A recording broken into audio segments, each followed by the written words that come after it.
আসসালামু আলাইকুম রহমতুল্লাহ। বাংলাদেশে আপাতত একটা রোগ সবচেয়ে বেশি দেখা দিচ্ছে, সেটা হলো চর্মরোগ, শরীরে চুলকানি। এর কিন্তু একাধিক কারণ আছে, অনেক কারণ আছে। তার মধ্যে থেকে আমি অ্যাডভাইস করব, আমরা প্রত্যেকেই জামা কাপড়গুলো প্রতিদিনের কাপড় চোপড় প্রতিদিন চেঞ্জ করা, একদিনের কাপড় চোপড় আরেকদিন গায়ে না দেওয়া বা শরীরে না পরা, এটা কিন্তু অত্যন্ত জরুরি। আমার কাছে যে সমস্ত রুগীরা আসে দেখি যে তাদের শরীরে গন্ধে এমনি টেকা যায় না, কাপড় চোপড়ের গন্ধে, তাহলে সেখানে চুলকানি তো হবেই। এজন্য আমি অ্যাডভাইস করব, ওই একটা কাপড় একদিন পরেন, একদিন গায়ে দেন, এর উপরে আর গায়ে দেন না।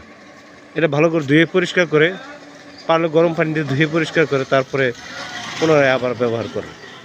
দুই, আমরা তো প্রায় বাড়িতেই এখন পানি ট্যাঙ্কি আছে। পানি ট্যাঙ্কিগুলো খুব ভালো করে পরিষ্কার করে স্বচ্ছ করে নিন। হতে পারে পানি ট্যাঙ্কিতে যে সমস্ত ময়লা হয়েছে এগুলোর কারণে অনেক সময় আমাদের পেটের ট্রাবল লেগেই থাকে, চুলকানিটা লেগেই থাকে।